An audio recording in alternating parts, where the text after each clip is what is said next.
හොඳයි පුතේ අයිබෝන් සියලු දෙනාට YouTube නාලිකාව නරඹන සියලු දෙනා වෙනුවෙන් මේ පුංචි රෙකෝඩින් එකක් යොමු කරන්න හිතුණා. ගොඩාක් දෙනෙක් පුතේ මේ දින දර්ශන ගැටලුව මයින් අහනවා මේ දින දර්ශන සම්බන්ධ අපි නිබන්ධන වෙනම සාකච්ඡා කරනවා ජනවාරි මාසයේ.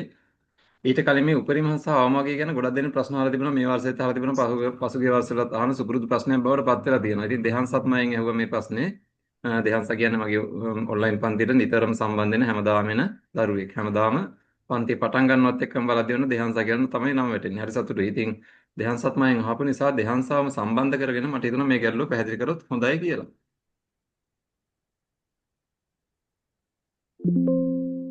right. දෙහාන්ස පුතේ වගේ නම පාසලේ තොරතුරු ටික කියන්නකෝ. මම දෙහංසාජිත් නාරා. මගේ පාසල සුමේධ විද්‍යාලය ගම්පහ. මම ඉගෙන ගන්නේ 5 ශ්‍රේණිය F පන්තියේ. right. ඔයත් 2026 ශිෂ්‍යත්වයට සූදානම් වෙන දරුවෙක් නේද? ඔව් සර්. හරි මම නම් දන්නවා ඉතින් මම යාළුවන්ට ඇහෙන්න ඇහුවේ. රයිට් එතකොට පුතේ මේකේ අහනවා මේ ගොඩක් දෙනෙක් ඔන්න පුතේ කැලෙන්ඩරයක් තියෙනවා. පුතේ උපරිම අගය කියලා අහුවොත් නම් ගොඩාක් දෙනෙක් නිවැරදි පිළිතුරු දෙනවා. මේ අවම අගය සමහර අයට ටිකක් ඔන්න පටල ගන්නවා වගේ දැනෙනවා. රයිට්. මම ඔයත් එක්ක හදන්නම් බලන්න පුතේ. පුතේ මේ උපරිම අගය කියලා දැන් කැලෙන්ඩරයක් ගත්තොත් පුතේ දින 28 මාස තියෙනවා 29 මාස තියෙනවා 30 තියෙනවා 31 තියෙනවා. පුතේ උපරිම අගය ඇහුවොත් මේ වැඩිම වටිනාකමක් තියෙන දවස කවද්ද දෙන්නේ? වැඩිම වටිනාකම 31. අන්න රයිට්. එතකොට පුතේ මෙන්න මේ ටික එකතු කරනවා. රයිට්. එතකොට පුතේ මෙන්න මේ ටික එකතු කරනවා. බලන්න එකතු කරන්න බලන්න. 3යි 7යි 10යි. 10යි 4යි 14යි 14යි 1යි 15යි. 15න් පුතේ පහ දානවා එකක් ඉතිරි. පාකිචි 1යි 1යි 2යි 2යි 1යි 3යි 4යි 5යි 7යි 5යි 5යි. 5යි. 5යි නේද ආවේ? ඔව් සර්. ඊළඟ පුතේ අවමගියක් මොකද්ද කියලා බලමු. පුතේ මේ අවමගිය කිව්වොත් කට්ටිය කරන්නේ මොකද්ද? උපරිමගිය පුතේ 31 ගත්තු නිසා අවමගිය තියෙන එකනේ. අන්න එදා ගන්නවා. අපි 1යි 8යි කීයද? 1යි 8යි 9යි 9යි 5යි 14යි 4යි 2යි 16යි 16යි 9යි 25යි. පහෙන් පහ දානවා පුතේ දෙකක් ඉතිරි. 2යි 1යි 3යි 3යි 2යි 5යි 5යි 2යි 7යි 7යි. ඒතර අවමගිය කීයද එන්නේ? 75. හැබැයි පුතේ මේ පිටුර වැරදි. මේ පිටුර වැරදි. රයිට්.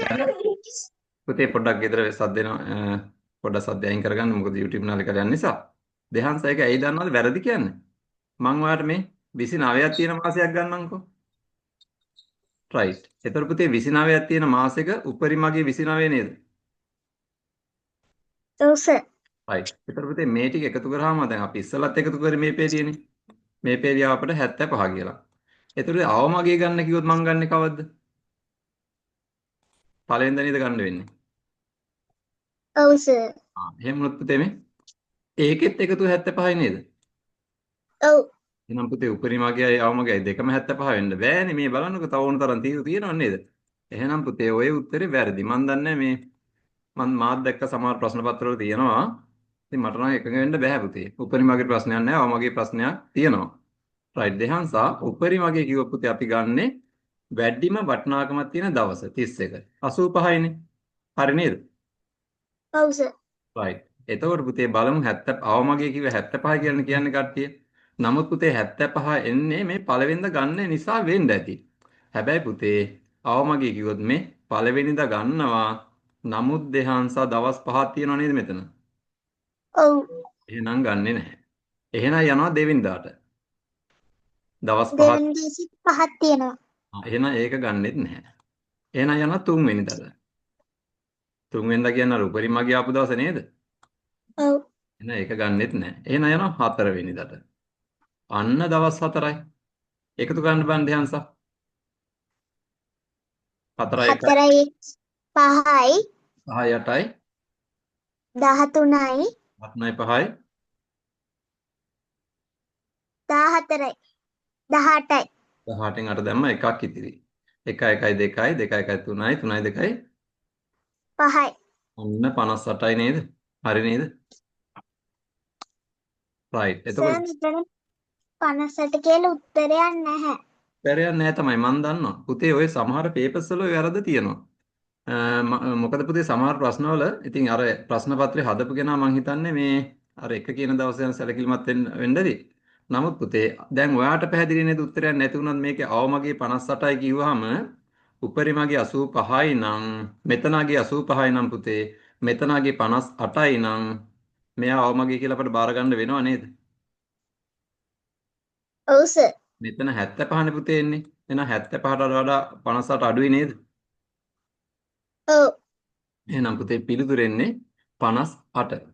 සමහර ප්‍රශ්න පත්‍රවල ওই වැරද්ද තියෙනවා. හරිද? ඒතර පුතේ අපි මොනවද තිබුණත් අපි තර්ක කරන්න එපා නේද? තර්කානුකූලව පිළිතුරක් එන්න ඕනේ. නම් පුතේ මගේ පිළිතුර එන්නේ මගේ පිළිතුර නෙවෙයි. ගොඩක් පොත්පත්වල තියෙනවා 58 කියලා. සමහර ඒවාගේ 75 කියලා තියෙනවා. ඉතින් පුතේ දෙහංසා. එහෙනම් මේ බලා ගන්න පැහැදිලි කිරීමයි ප්‍රසන්ටේෂන් හරහා මතක තියාගන්න ඈ. හරිද? ආ සර්. රයිට්. ඔන්න පුතේ 31ක් තියෙන මාසයක් කියලා හිතලා. එහෙනම් පුතේ ඔන්න එකතු කරනවා මෙතන 30 85යි. උපරිමගේ 85යි. එහෙනම් පුතේ අවමගේ 75යි කියන එක වැරදි. එහෙනම් අවමගේ 58යි කියලා හොයාගත්තා. අවමගේ කියන්නේ 58යි කියලා හොයාගත්තා. රයිට්. සමහර පොත්පත්වල තියෙනවා මේක පුතේ හරියට. පැහැදිලිද හංසා? ඔව් සර්. ඔයා උත්තර ලියපු පේපරේ වැරදි. මං අහන්නේ කවුද පේපරේ හැදුවේ ඒවා කතන් එහෙම අහන්නේ හරිය නෑනේ. නේද? රයිට්. සමහර ඒ වගේ ඔන්න 75යි කියලා තියෙනවා. සමහර ඒ වගේ 58යි කියලා තියෙනවා. මම එකඟ වෙන්නේ පුතේ 58ත් එක්ක. පැහැදිලි නේද? ඔයාටත් එකඟ වෙන්න සිද්ධ වෙනවනේ. රයිට්. බලමු පසුගිය විභාග ප්‍රශ්නයක් තිබුණාද කියලා මට මතක නැහැ ආගිය සම්බන්ධව. රයිට්. එහෙනම් පුතේ අපි යන් 30ක් තියෙන මාසෙක. ඔන්න දිහාංශ 30ක් තියෙන මාසය. පේනව නේද? මම දැන් 31 අයින් කරා. පැහැදිලි නේද? ඔව් සර්. රයිට්. එහෙනම් පුතේ 30 තියෙනවන්න උපරිමගේ 30 එනවා. එහෙනම් එතන එකතුව 80යි.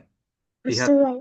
නම් පුතේ අන්න 80යි. එහෙනම් අවමගේ එක කියන එක ගන්න 54යි. 54යි. නේද? එහෙනම් පුතේ අන්න උපරිමගේ 80යි අවමගේ 54යි. පැහැදිලි නේද? ඔව් සර්. අපි යම් පුතේ 29ක් තියෙන මාසෙක. අන්න දෙහංස ඔය ප්‍රශ්න පත්‍රය හදපු ගුරුවරයාට මම දන්නේ පන්ති කරනවා නම් පොඩ්ඩක් අහලා බලන්න. අනේ සර් එතකොට මේ අධික අවුරුද්දක පෙබරවාරි මාසේ ගාවමගේ මට කියලා දෙන්නකෝ කියලා කියන්නකෝ නේද? එතකොට ඔන්න සර් පොඩ්ඩක් තේරුම් යයි මොකක් හරි මෙතන පොඩි ගැල්ලුවක් තියෙනවා කියලා. හරිද දෙහංස? ආ සර්. මට දැන් ওই පේපරේ නම කියන්න එපා. ඔයාට පෞද්ගලික ඒ සර් ඒක ඒ ගාන තිබ්බ පත්තරේක. හරි පුතේ පත්තරයක නේද? රයිට් මම අහන්න නම කියන්න එපා. රයිට් ඔයාලට පුළුවන් නම් ඒ සම්බන්ධ කරගෙන ඒ අදාළ ලේඛකයා අහන්න මම මේ තර්ක කරනව නෙවෙයි. මේ එතුමාට පොඩ්ඩක් විතර අවබෝධයක් එයිනේ. හරි. අධික අවුරුද්දක පෙබරවාරි මාසෙක අවමගේ මොකද්ද කියලා අහන්නකෝ. මොකක් හරි ක්‍රමයකට පැහැදිලිද? රයිට්. කවදාරි ඔයාලට මේ ගැන මේ අවස්ථාවක් ලැබුණොත් තමයි මේ වෙන ඉස්කෝල ටීචර් හරි මේක බැරිලා හරි කියලා දුන්නොත් එහෙම මේ අහන්න එතකොට ඔන්න පොඩි පැහැදිලි කිරීමක් කරා. එහෙනම් පුතේ පෙබරවාරි මාසයක් ගන්න 29 තියෙන මාසෙක 75යි. ඔයාගේ ක්‍රමයට බැලුවොත් පුතේ පෙබරවාරි මාසයේ අවමගියත් 75 තමයි එන්නේ. එහෙනම් එහෙම වෙන්න විදිහක් නැහැනේ. රයිට්. එහෙනම් පුතේ අවමගියේ අන්න දෙක තියෙන දවස 50යි. 75යි 50යි. ඊළඟ පුතේ 28ක් තියෙන මාසෙක ගමු. ඔන්න මේ මාසේ 28යි නේ තියෙන්නේ. පේනව නේද? ඔව් සර්. රයිට්. එහෙනම් පුතේ 28 තියෙන දවස් එකතු කරාම 70යි. උපරිමගේ 70යි. අවමගේ 46යි. හරි නේද? හරි රයිට්. සර්. රයිට්. එතකොට දෙහාන්සා කිසිම කෙනෙක් නොකියපු මං කෙටි ක්‍රමයක් ඔයාලට කියලා දෙන්නද මේකට? හා. රයිට්. ඔන්න YouTube නාලිකා බලන ලංකාවේ සියලු දරුවෝ ඔන්න ඔයාලා මෙතෙක් කාලයක් උගත් නැති කෙටි ක්‍රමයක් මං හඳුනාගත්තා. ඔයාලට කියලා දෙන්නම්. රයිට්. උපරිමගේ 85යි. දෙහාන්සා ඔයාලට 31ක් තියෙන මාසෙක උපරිමගේ 85යි කියලා මතක තියාගන්න පුළුවන්ද? ඔව් සර්. ඕලුවා. පුතේ එහෙනම් ඒක අනිත් පැත්ත හරවන්න ඉලක්කම් දෙක 8යි 5යි -8. අන්න හරි. උපරිමගේ 85 පුතේ අනිත් පැත්ත ගෙවුවා 5යි 8 මාරු කරා. හරි නේද? හරි සර්. හරි. එහෙනම් පුතේ අනිත්‍යව හොයන්නේ උපරිමයෙන් 5 5 අඩු කරමු අවමගෙන් 4 4 අඩු කරමු. පැහැදිලිද? 31ක් තියෙන මාසෙක උපරිමගේ 85යි ඊළඟ පුතේ 30ක් තියෙන මාස 29ක් තියෙන මාස 28ක් තියෙන මාස කියලා ඔන්න කටුවැඩ කොලේ ලියාගත්තා. උපරිමගේ 85යි ඉලක්කම් දෙක මාරු කරා අවමගේ 58යි. එහෙනම් පුතේ උපරිමයෙන් 5 5 අඩු කරමු. 80යි 75යි 70යි. හරි නේද? හරි සර්. right. අවමගේ. 58න් පුතේ 4 4 අඩු කරමු. 54යි. 4යි 50යි 30යි 46යි 46යි. right. right. මට මතක නෑ පුතේ මේක පැහැදිලි කරලා තිබ්බ පොත්පත් මට පුළුවන් වුණොත් දෙහන්සර මම පෞද්ගලික ගෙවන්නම්. මම මේ ඒ කියන්නේ මේ කෙටිකම නෙවෙයි 31ක් තියෙන මාසෙක අවමගේ 85යි කියන පොතපතක් හම්බුනොත් මම ඔයාලට වෙනම පෞද්ගලික ගෙවන්නම්. හරිද? සර්. right. එහෙනම් පුතේ ඔන්න කෙටි ඔයාලා රෙකෝඩින් එක අහපුව බලන්න. හරිද?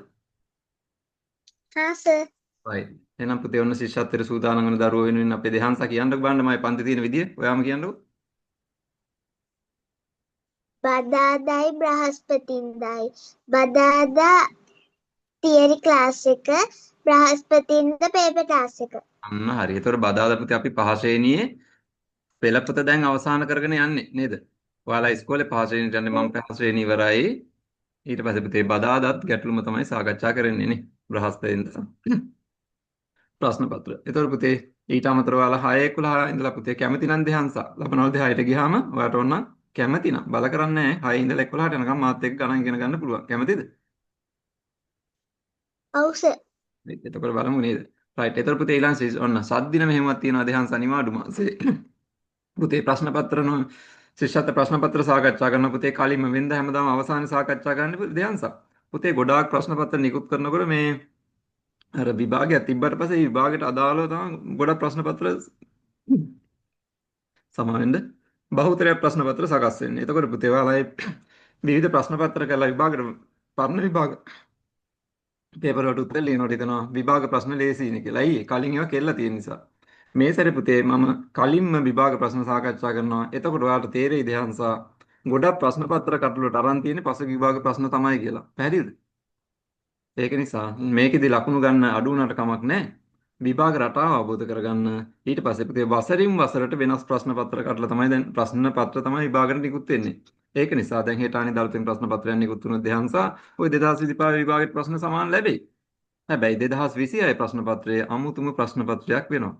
ඉතින් ඒක නිසා මම තීරණය කළා කලින් විභාග ප්‍රශ්න සාකච්ඡා කරලා ඒ කියන්නේ දැන් අපි ප්‍රශ්න පත්‍ර මේ බ්‍රහස්පතින්දා පන්තියේ සාකච්ඡා කරනවා. ඊට අමතරව මේ නිවාඩු මාසේ සද්දින මෙහෙම කියලා දවස් 7කින් පරණ විභාග ප්‍රශ්න පත්‍ර සාකච්ඡා කරලා ඊළඟට නැවතත් අපි සුපුරුදු ප්‍රශ්න පත්‍ර යමු. ඒතකොට ඔයාලටම තේරෙයි පුතේ විභාග ප්‍රශ්න තමයි මේ ගොඩාක් පේපර් කඩල වලට ඇවිල්ලා තියෙන්නේ කියලා. මගේ ෆයිනල් කියන ප්‍රශ්න පත්‍රේ නම් පුතේ හාත්පසින්ම වෙනත් එකක්. දැන් මේ 19 ප්ලස් අමුතුම හොඳම ප්‍රශ්න පත්‍ර කරලා ඒවා සාකච්ඡා කරලා තියෙනවා රෙකෝඩින් වලට බලන්න පුළුවන්. ඊට අමතරව ෆයිනල් කී එක. සර් මං ගාව නිල් පාට පේපර් සෙට් එක තියෙනවා. රයිට්. එහෙනම් හොඳයි. වර මම රෙකෝඩින් එවන්නම්. හරිද? හා සර්. පුතේ දැන් ඔයා දෙහාන් සමග පන්තියට සම්බන්ධ වෙනවනේ මම ඔයාලට මේ අවශ්‍ය කරන උදව් ඔක්කොම ටික කරනවා. ඉතින් දැන් මේ ශිෂ්‍යත්ව ප්‍රශ්න පත්‍ර පන්තියට රුපියලක්වත් ගෙවන්න ඕනේ නැහැ දෙහාන්ස ඔයාලට සම්බන්ධ වෙන්න පුළුවන්. හැබැයි ඉතින් අලුත් දරුවෙක් වෙනවා නම් හැමදේම නොමිලේ දීලා හරියන්නේ නැහැනේ. අලුත් දරුවෙකුට රුපියල් 700ක් දීලා ඔන්න මේකට සම්බන්ධ වෙන්න පුළුවන්. මගේ මොකක් හරි කුමන හෝ පන්තියකට ඉන්න දරුවෙක් ඉන්නවා නම් පුතේ සම්පූර්ණයෙන්ම නොමිලේ පසුගිය විභාග ප්‍රශ්න සාකච්ඡා කරන්න. ඔයා එනවද උදේ? ඔව් සර්. ටිකක් ඉතින් පාන්දර නැගිටින්න වෙනවා. දවස් 7ට දවස් 2යි කමක් නැහැ නේද? කමන්නේ.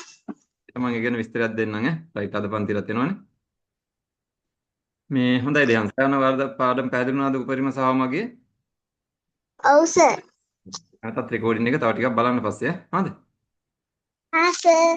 අපි දෙන අදහස හමු වීමේ බලාපොරොත්තුෙන් මම එනම් සමුගන්නවා ඈ.